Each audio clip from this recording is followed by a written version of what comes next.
Hello students, welcome to the channel. आज के इस वीडियो में हम डिस्कस करने वाले हैं एनाटॉमी फिजियोलॉजी की वो इम्पॉर्टेंट टॉपिक, अगर आप जिनको प्रिपेयर कर लोगे अच्छे से पूरे डेडिकेशन के साथ, तो आउट ऑफ 75 आपके एटलीस्ट आप 60 प्लस मार्क्स ईजिली स्कोर कर पाओगे। ठीक है, तो अगर आप 60 प्लस मार्क्स अपने एनाटॉमी फिजियोलॉजी के एग्ज़ाम में, जो आपका बीएससी नर्सिंग फर्स्ट सेमेस्टर का एग्ज़ाम होने वाला है, उसमें स्कोर करना चाहते हो तो आप इस वीडियो को एंड तक देखना। और अभी शायद कुछ बच्चों को कन्फ्यूज़न हो रहा होगा कि टोटल तो 100 मार्क्स का होता है, तो हाँ बिल्कुल सही है आप, टोटल 100 मार्क्स का होता है, जिसमें से 75 आपका थ्योरेटिकल पोर्शन होता है और जो 25 मार्क्स होता है वो कॉलेज के हाथ में होता है।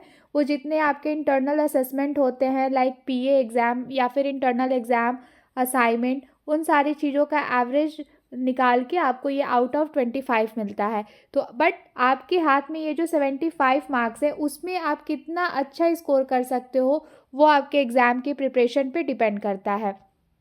तो अब पूरे एनाटॉमी फिजियोलॉजी के कंप्लीट सिलेबस से मैं आप लोगों के लिए कुछ सेलेक्टेड टॉपिक का लिस्ट लेके आई हूँ। ठीक है, जिसको आप अगर देखोगे, नोट डाउन कर लो। और देखो, वैसे तो सारा टॉपिक इम्पॉर्टेंट है, ठीक है, लेकिन मैं जो अभी इस वीडियो में बताऊंगी, जो टॉपिक्स की लिस्ट आपके साथ शेयर करूंगी, उनको आप थोड़ा ज़्यादा इम्पोर्टेंस देना। ठीक है, तो चलो अब वन बाय वन हम यूनिट वाइज देखते हैं कि कौन कौन से टॉपिक इम्पॉर्टेंट है। सबसे पहले हम सेल एंड इट्स स्ट्रक्चर की बात करें तो जो सेल का यूनिट होता है ये बहुत ज़्यादा इम्पॉर्टेंट है, क्योंकि सेल से क्वेश्चन आना फिक्स है। ठीक है, वो चाहे आपके लॉन्ग आंसर में आए या फिर शॉर्ट आंसर में आए या वेरी शॉर्ट में आए। वैसे वेरी शॉर्ट में आने के चांसेस बहुत कम है, ज़्यादातर सेल से क्वेश्चन लॉन्ग में और शॉर्ट में पूछता है। ठीक है, तो मतलब कि आपका स्कोर बूस्ट करने वाला यूनिट है। तो इसमें आपको किन किन चीज़ों पे ध्यान देना है। ऐसे तो ये ओवरऑल ये पूरा यूनिट बहुत इंपॉर्टेंट है, ये cell and its structure. But अगर बात करें कुछ इंपॉर्टेंट टॉपिक्स की, तो understanding the basic structural and functional unit of life. ये जो सेल है, ठीक है, ये किस तरीके से बना है, ठीक, ये इसका काम क्या है, और साथ ही साथ जो जैसे कि मैंने सेल ऑर्गेनल्स आपको पढ़ाया है ना, वो लेक्चर मैं ऑलरेडी अपलोड कर चुकी हूँ। उसका लिंक मैं इस वीडियो के कमेंट सेक्शन में पिन कर दूंगी, तो आप उस लेक्चर को देख लीजिएगा। तो जितने भी सेल ऑर्गेनल्स हैं उसको तो एकदम डेफिनेटली आपको पढ़ के ही जाना है, क्योंकि सेल ऑर्गेनल चाहे माइटोकॉन्ड्रिया हुआ, गोल्जी एपरेटस हुआ, ठीक है, एंडोप्लाज्मिक रेटिकुलम हुआ या न्यूक्लियस हुआ, ये सब बहुत इंपॉर्टेंट है। यहाँ से क्वेश्चन आ जाता है डायरेक्टली, किसी भी एक सेल ऑर्गेनल के बारे में आ जाएगा क्वेश्चन में मेंशन करके, उसका आपको लिखना पड़ेगा। और साथ ही साथ मोस्ट इम्पॉर्टेंट आपको जो चीज़ याद रखनी है दैट इज़ डायग्राम। ठीक है, डायग्राम आपको याद रखना है। तो एनाटॉमी की अगर हम बात करें तो एनाटॉमी में आपको सबसे पहली चीज़ जो पढ़नी है वो सेल का अच्छे से डायग्राम आपको पढ़ के जाना है। ठीक है, और फिर उसके बाद आपको जितने ऑर्गेनल्स होते हैं, सेल ऑर्गेनल्स जो होते हैं, उनके बारे में आपको पढ़ के जाना है। अब आगे बात करें तो टाइप ऑफ सेल। तो देखो बच्चों, आप नर्सिंग में कौन से सेल टाइप से डील कर रहे हो? आप एनिमल सेल से डील कर रहे हो। ठीक है, तो आपको सिर्फ और सिर्फ एनिमल सेल के बारे में ही पढ़ना है एज पर योर सिलेबस। आपको प्लांट सेल के बारे में पढ़ने की कोई ज़रूरत नहीं है। देन देयर फंक्शन मीन्स, भाई आप कंप्लीटली, ठीक है, एनिमल सेल को पढ़ लेना, उसके ऑर्गेनल्स को देख लेना एंड उनका फंक्शन क्या होता है। ठीक है, और फिर सबसे जो मोस्ट इम्पॉर्टेंट है वो structure, that is diagram. Okay, then बात करते हैं detail understanding of cell and cell cycle, cell cycle and cell division. तो मैं इसका एक पहले भी वीडियो अपलोड की हूँ, उसमें भी मैंने बताया था कि cell cycle and cell division ये एक ऐसा टॉपिक है जहाँ से 80 to 90% तक चांस होते हैं क्वेश्चन आने के। ठीक है, ये बहुत हाई वेटेज होता है, यहाँ से क्वेश्चन तो आता ही आता है। जब मैं फर्स्ट सेमेस्टर का एग्ज़ाम मैंने दिया था तब भी cell cycle and cell division से क्वेश्चन आया था। Not only in external exam but also internal exam में भी क्वेश्चन आया था। तो इंटरनल में आया था, तब से इसकी इंपॉर्टेंस पूरे एक्सटर्नल तक रही। और सिर्फ मेरे एग्जाम तक ही नहीं, मैंने अपने जूनियर्स के भी जब पेपर देखे तो उनके पेपर में भी cell cycle and cell division से क्वेश्चन था। तो आपको माइटोसिस, ठीक है, आपको माइटोसिस एंड मियोसिस का पूरा साइकिल अच्छे से, पूरे कितने फेजेस होते हैं, ठीक है, किस तरीके से डिवीज़न होता है, तो ये सब कुछ अच्छे से पढ़ के जाना। तो सेल में ये सारी चीज़ें इंपॉर्टेंट थी। अब आगे देखते हैं टिश्यू। तो टिश्यूज़ का भी लेक्चर मैं ऑलरेडी अपलोड कर चुकी हूँ और सेल का भी अपलोड कर चुकी हूँ। एनाटॉमी की जो प्लेलिस्ट है जिसमें मैंने जितने लेक्चर पढ़ाए हैं, आपको उधर सारे सीक्वेंस वाइज मिल जाएंगे एनाटॉमी फिजियोलॉजी के। वो प्लेलिस्ट का लिंक मैं इस वीडियो के कमेंट सेक्शन में अपलोड कर दूंगी, पिन कर दूंगी, आप देख लीजिएगा, ठीक है। जो बच्चे नए हैं उनको मैं बता दूं, मैं इस चैनल पे बीएससी नर्सिंग फर्स्ट सेमेस्टर के बच्चों के लिए फ्री लेक्चर वीडियो अपलोड करती हूँ, ओके। तो टिश्यू में हम देखते हैं कि क्या क्या इम्पॉर्टेंट है। तो देखो, सबसे पहली चीज़ टाइप्स ऑफ टिश्यूज़। जितने भी टाइप के टिश्यूज़ होते हैं, जैसे कि एपिथेलियल, कनेक्टिव, मस्कुलर, नर्वस। देखो टिश्यू क्लासिफिकेशन, जब मैं टिश्यू का चैप्टर पढ़ा रही थी, जब मैं लेक्चर नोट्स आपके साथ शेयर कर रही थी, तो उस टाइम पे भी मैंने बताया था कि क्लासिफिकेशन बहुत इम्पॉर्टेंट है, ठीक है।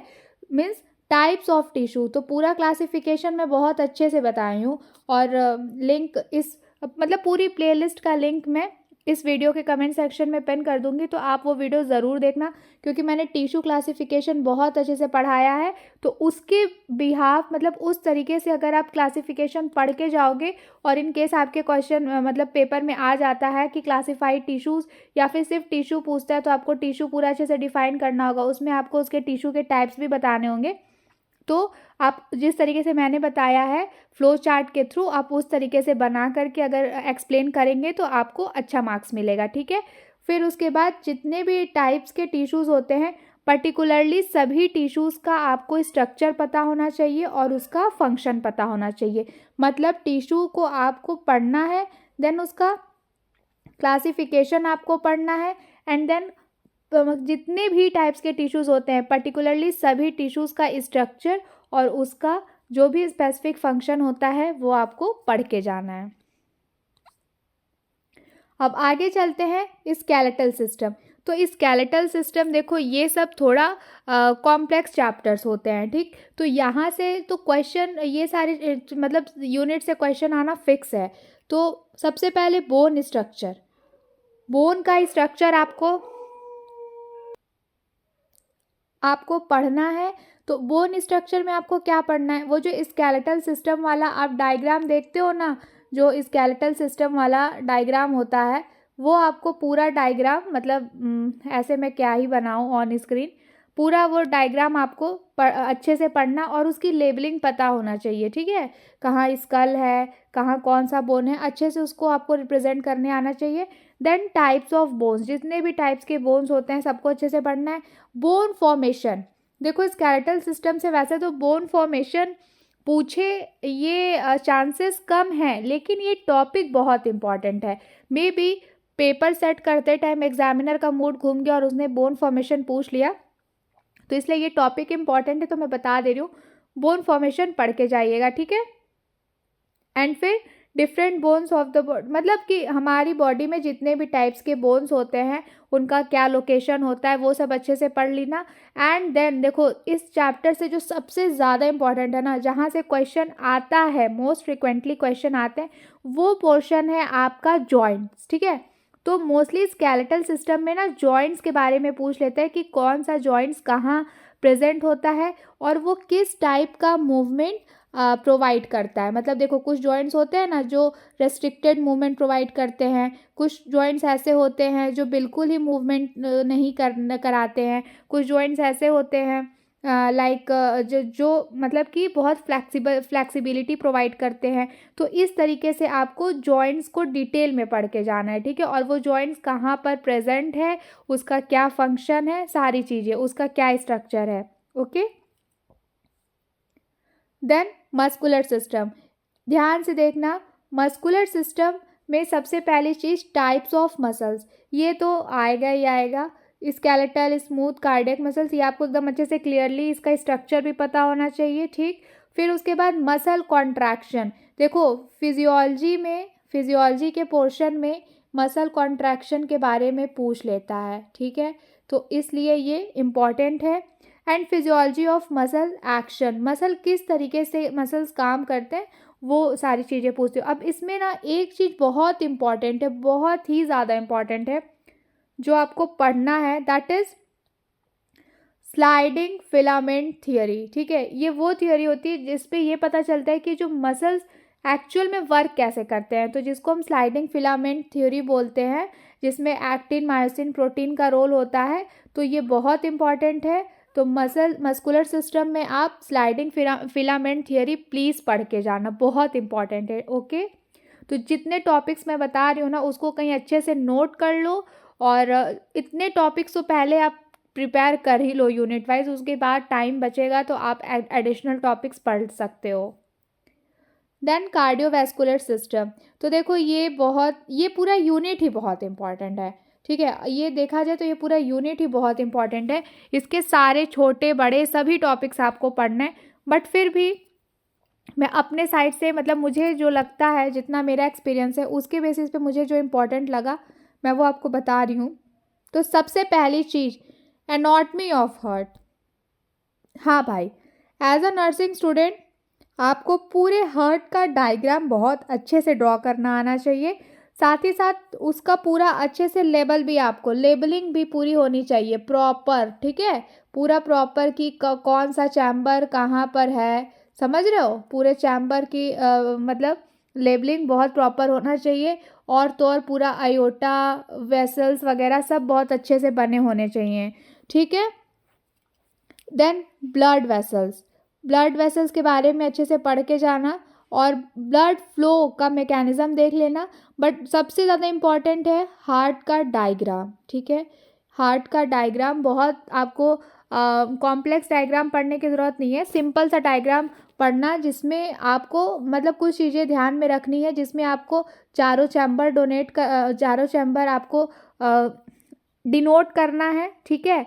और जो भी आर्टरीज होती हैं, जो वाल्व्स होते हैं, ठीक है, जो वॉल्व्स होते हैं जो एक चैम्बर से दूसरे चैम्बर में ब्लड का फ्लो कराते हैं, वो सारे वॉल्व्स वगैरह का आपको अच्छे से पता होना चाहिए कि कहाँ पे प्रेजेंट होता है, और उसको अच्छे से डायग्राम जब बनाना तो उसमें अच्छे से पॉइंट आउट करना, ठीक है।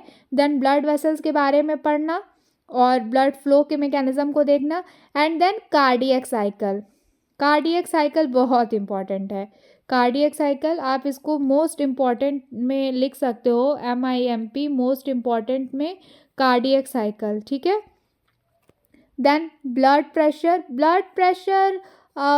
ठीक है, वैसे तो ये फाउंडेशन ऑफ नर्सिंग का बहुत इंपॉर्टेंट चैप्टर है, वाइटल साइन का, लेकिन फिर भी आप ब्लड प्रेशर पढ़ लेना। अगर इस मतलब एनाटॉमी फिजियोलॉजी के पेपर में नहीं पूछता है तो फाउंडेशन ऑफ नर्सिंग में आपको उधर हेल्प मिलेगा, ये टॉपिक अच्छे से पढ़ लेना, ठीक है।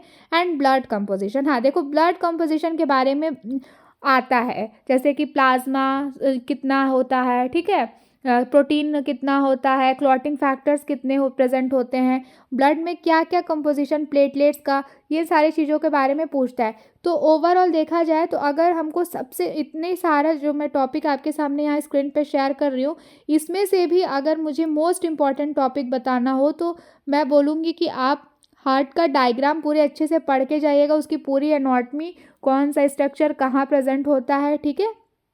देन आप ये कार्डियक साइकिल ज़रूर पढ़िएगा एंड ब्लड कंपोजिशन। इसके अलावा ये blood vessels, blood flow, blood pressure भी इम्पॉर्टेंट है, ऐसा नहीं है कि इसको आपको मिस करना है, लेकिन anatomy of heart, cardiac cycle and blood composition, ये 3 टॉपिक आप मोस्ट इम्पॉर्टेंट हैं, ठीक है, इस कार्डियोवैस्कुलर सिस्टम में मोस्ट इम्पॉर्टेंट टॉपिक है, ओके।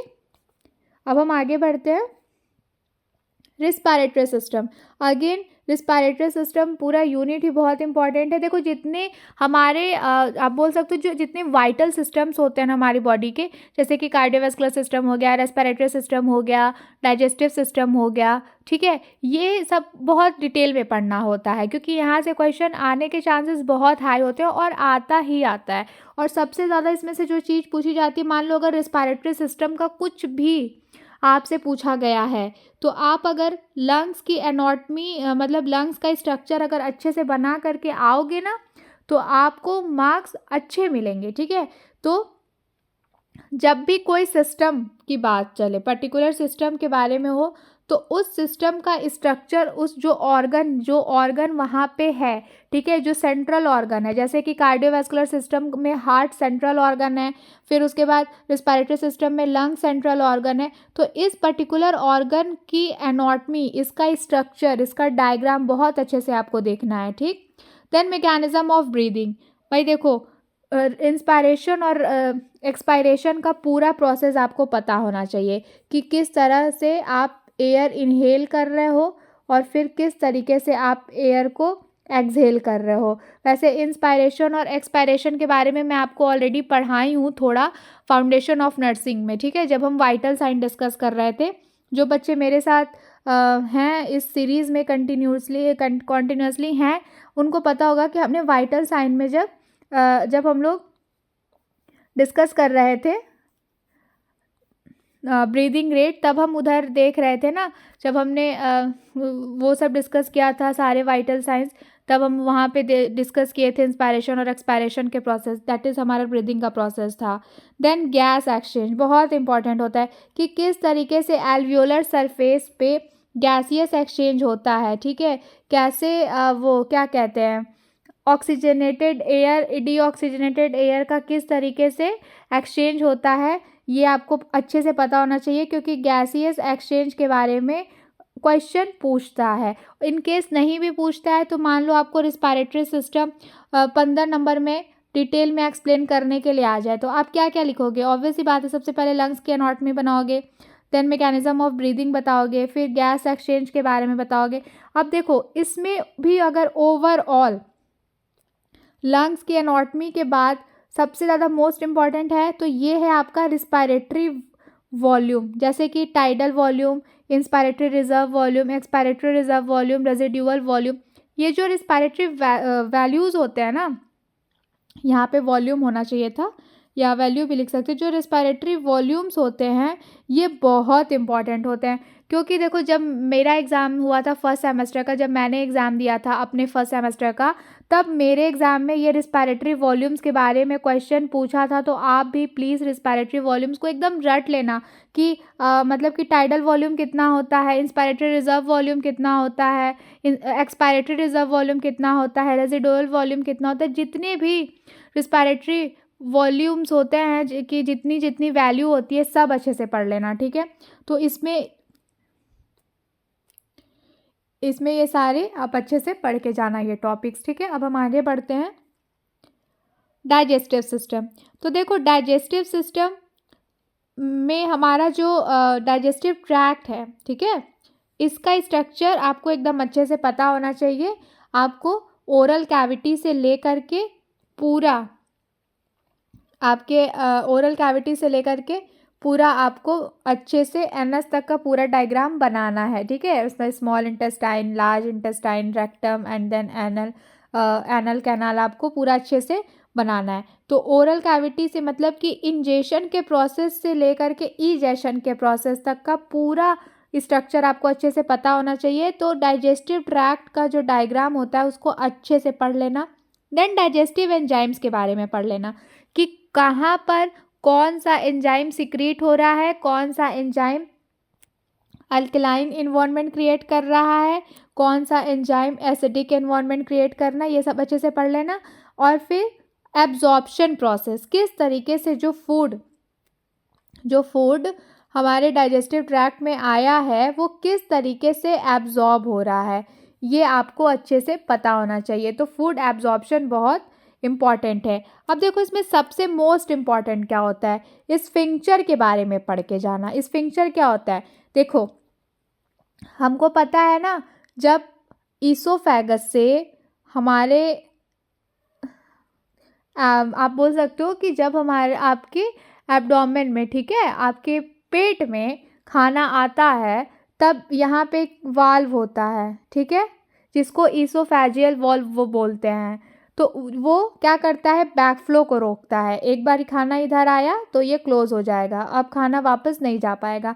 फिर उसी तरीके से जब आगे स्टमक से आगे बढ़ता है इंटेस्टाइन की तरफ, तो स्मॉल इंटेस्टाइन के पास और ये आपके स्टमक के और स्मॉल इंटेस्टाइन के बीच में एक वाल्व होती है। फिर स्मॉल इंटेस्टाइन और लार्ज इंटेस्टाइन के बीच में एक वाल्व होती है, ठीक है ना, जो फूड का जब मतलब एक जगह से जब आगे के स्टेप में फूड चला जा रहा है तो उसका बैक फ्लो ना हो, उसको रोकने का काम करता है। तो कौन सा वाल्व कहाँ पर प्रेजेंट है, या कह लो उसको हम स्फिंक्चर्स बोलते हैं, ठीक है। तो कौन सा स्फिंक्चर कहाँ पर प्रेजेंट है वो आपको अच्छे से पता होना चाहिए, ठीक है। इसोफेजियल हो गया, आपका इलियोसिकल हो गया, ये सारी चीज़ों के बारे में आप अच्छे से पढ़ के जाना। अब आगे नर्वस सिस्टम। तो भाई देखो, नर्वस सिस्टम से क्वेश्चन आता है, कार्डियोवैस्कुलर सिस्टम और nervous system and respiratory system, ये 3 यूनिट ना बहुत मतलब इक्वली इंपॉर्टेंट है। डाइजेस्टिव सिस्टम से भी क्वेश्चन आता है, लेकिन डाइजेस्टिव सिस्टम ना अब थोड़ा बोरिंग टाइप का हो गया है, तो कभी कभी एग्जामिनर्स क्या करते हैं, वहाँ से क्वेश्चन नहीं पूछते हैं या फिर कम मार्क्स में पूछते हैं। लेकिन कार्डियोवैस्कुलर सिस्टम और nervous system and respiratory system ये अभी भी आपका ट्रेंड में चल रहा है, तो इधर से क्वेश्चन आने के चांसेस बहुत हाई होते हैं, ठीक है। तो इसमें मोस्ट इम्पॉर्टेंट है ब्रेन एंड स्पाइनल कॉर्ड का स्ट्रक्चर। देखो, इसमें सिर्फ ब्रेन और स्पाइनल कॉर्ड का ही नहीं, आपको न्यूरॉन का भी स्ट्रक्चर पढ़ना है। न्यूरॉन का वो एक्सॉन, डेंड्राइट, सेल बॉडी वाला जो स्ट्रक्चर था ना, जो ऐसे करके कुछ ऐसे वाला स्ट्रक्चर, ठीक है, इधर से पूरी ये सेल बॉडी, इधर से एक्सॉन, ये वाला आपको स्ट्रक्चर अच्छे से पढ़ के जाना है। तो ब्रेन का स्ट्रक्चर, स्पाइनल कॉर्ड का स्ट्रक्चर, न्यूरॉन का स्ट्रक्चर एकदम अच्छे से पढ़ के जाना। ब्रेन में आपको एकदम अच्छे से पता होना चाहिए ब्रेन का स्ट्रक्चर कैसे आप बनाओगे, ठीक है, ये सारी चीज़ें आपको पता होनी चाहिए। और सिर्फ स्ट्रक्चर ही नहीं, उसकी लेबलिंग भी आपको करनी होगी, ठीक है, कि कौन सा पार्ट कहाँ पर प्रेजेंट है, उसकी लेबलिंग भी एकदम अच्छे से प्रॉपर सही सही हाईलाइट करके आना, तभी अच्छे नंबर मिलेंगे। और हर उसका फंक्शंस, ब्रेन का क्या फंक्शन है, स्पाइनल कॉर्ड का क्या फंक्शन है, न्यूरॉन्स का क्या फंक्शन है, एंड रिफ्लेक्स आर्क, ठीक है, ये अच्छे से पढ़ना। और किस तरीके से जो स्टिमुलस है वो मैसेज लेके जा रहा है, फिर कैसे रिफ्लेक्स जनरेट हो रहा है, ये सब अच्छे से पढ़ लेना। और sensory and motor pathway, sensory motor pathway मतलब कैसे जो चैनल का ट्रांसमिशन हो रहा है, कैसे मैसेज ट्रांसमिट हो रहा है, वो सब आप अच्छे से पढ़िएगा, ठीक है।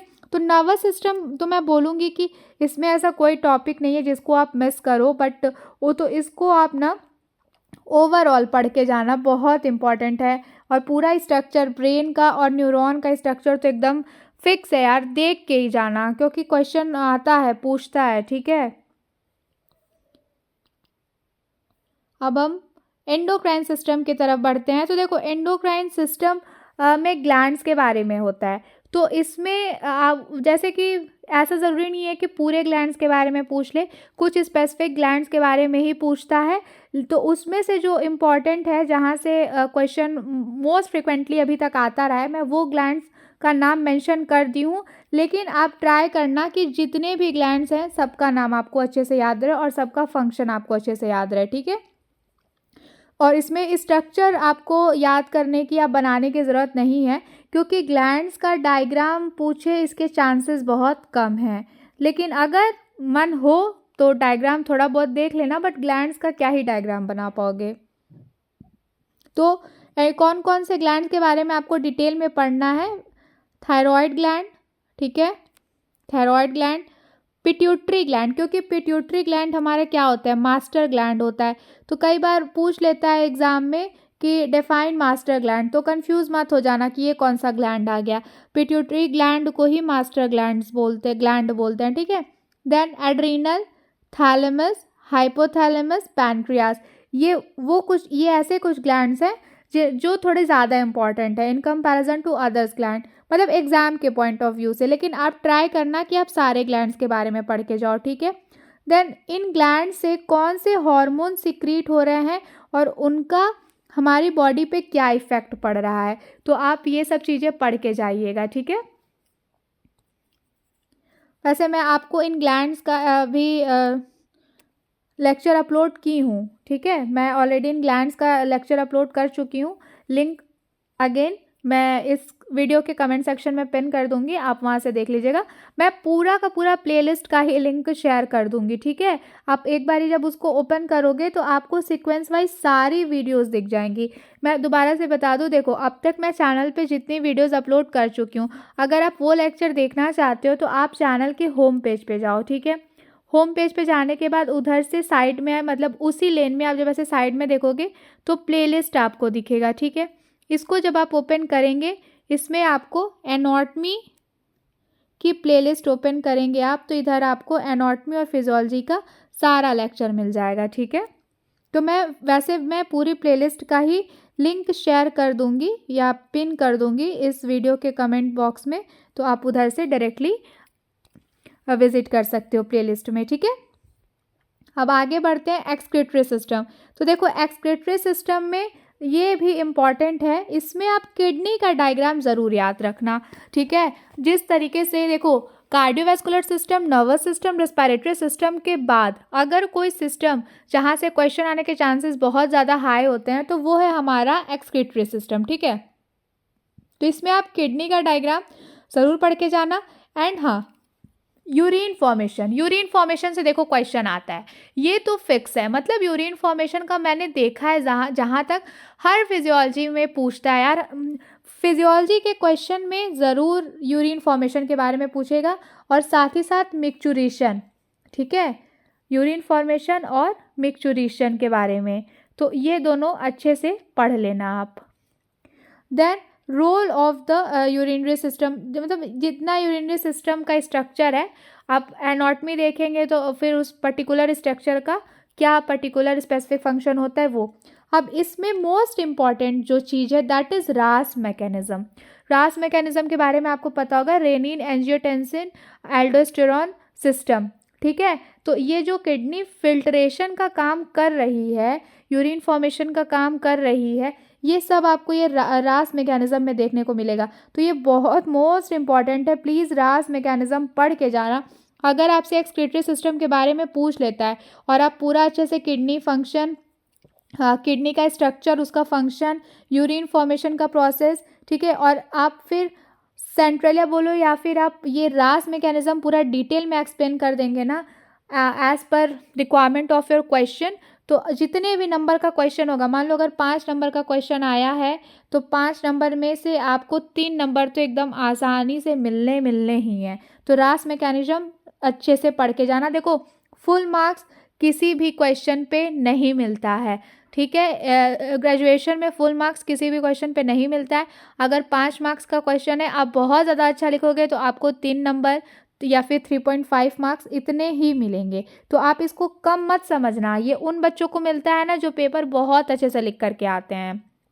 एग्ज़ाम में जो आंसर शीट होता है वो बहुत अच्छे से लिख के आते हैं, उन्हीं बच्चों को ये नंबर मिलता है। बाकी तो सबको 2 नंबर 1 नंबर इस तरीके से मिलता है। तो अगर आपको 3 या 3.5 आप टारगेट कर रहे हो 5 नंबर के क्वेश्चन में, तो इसको आप कम मत समझना, ये सबसे हाईएस्ट स्कोर मान के चलो इसको। देन रिप्रोडक्टिव सिस्टम, देखो इस सिस्टम के बारे में अभी जस्ट मैं अभी जो लेक्चर सीरीज़ चल रही है उसमें हमने इसे ही डिस्कस किया है, ठीक है। तो ये तो आपको पता ही होगा। इसमें मैं male and female reproductive system का एनाटॉमी आपको बताई हूँ, ठीक है। डायग्राम मैंने नोट्स में शेयर किया है और लिंक मैं शेयर कर दूँगी, इस वीडियो के कमेंट सेक्शन में पिन कर दूँगी, आप देख लेना। तो बहुत इंपॉर्टेंट है male and female reproductive system का जो स्ट्रक्चर है, ठीक है, एनाटॉमी जो डायग्राम है ना, एकदम अच्छे से पढ़ लेना और सारे पार्ट्स को देख लेना कि कौन सा पार्ट कहाँ है, उसको अच्छे से उसकी लेबलिंग आपको याद होनी चाहिए, ठीक है, आपको लेबल करना है। देन मेंस्ट्रुअल साइकिल, देखो pregnancy and lactation as a BSc nursing first semester student ना, ये थोड़ा सा यहाँ पे मान के मतलब लेस इम्पॉर्टेंट है, क्योंकि देखो प्रेगनेंसी एंड लैक्टेशन ये जो है, ये जब आप 3rd ईयर के 6th सेमेस्टर में और फाइनल ईयर के 7th सेमेस्टर में, जब आप ओबीजी एक सब्जेक्ट है ऑब्स्टेट्रिक एंड गायनेकोलॉजी, जब आप इसको पढ़ोगे ना, तब ये प्रेगनेंसी और लैक्टेशन उधर बहुत इंपॉर्टेंट रहेगा। But as a anatomy physiology ये 2 टॉपिक लेस इंपॉर्टेंट है, लेकिन ये रिप्रोडक्टिव सिस्टम का बहुत मेजर पार्ट है, इसलिए मैंने इसको यहाँ पे मेंशन कर दिया है। अगर आपको टाइम मिले तो पढ़ लेना, अदरवाइज इन 2 टॉपिक का जस्ट इंट्रोडक्शन देख लेना कि ये होता क्या है, इस पर बहुत ज़्यादा फोकस करने की ज़रूरत नहीं है। लेकिन आपको male and female reproductive structure एकदम अच्छे से पढ़ लेना है। इसमें यही 2 चीज़ देखो तो इम्पॉर्टेंट है, मेल एंड फीमेल का रिप्रोडक्टिव स्ट्रक्चर, ठीक है। बाकी आप मेंस्ट्रुअल साइकिल का फेज़ देख सकते हो, जैसे कि menstrual phase, follicular phase, luteinising phase, ये सारे फेजेस कब से कहाँ कितने दिन के लिए होते हैं, कब स्टार्ट होते हैं, कब एंड होते हैं, कौन सा हार्मोन कब एक्टिव होता है, कब डीएक्टिवेट हो जाता है, ये सारी चीज़ें आप देख लेना, ठीक। Okay, so this is all about today's video. मुझे अपने साइड से जो पॉइंट्स इम्पॉर्टेंट लगे थे वो मैंने आपको बताया। अब इस पे आपका क्या ओपिनियन है, आपके अकॉर्डिंग भी यही सारे पॉइंट्स इम्पॉर्टेंट थे या फिर कुछ और ऐसे पॉइंट्स हैं जो मुझसे मिस हो गए, वो मुझे कमेंट सेक्शन में आप ज़रूर बताइएगा, ठीक है। So thank you so much for watching this video. अब आपकी एक छोटी सी ड्यूटी है कि आपको इस वीडियो को लाइक करना है और अपने जो नर्सिंग फ्रेंड्स हैं, पैरामेडिकल फ्रेंड्स हैं, उनके साथ शेयर करना है, चैनल को सब्सक्राइब करना है and most important bell icon press करना है, क्योंकि मैं इस चैनल पे आपके एग्ज़ाम के लिए free lecture video as well as हर पॉसिबल गाइडेंस मैं आपके लिए टाइम टू टाइम अपलोड करती रहूँगी। Okay, so stay connected with me. अच्छे से अपना ध्यान रखो, पढ़ाई करते रहो। हम जल्दी मिलेंगे नेक्स्ट वीडियो में।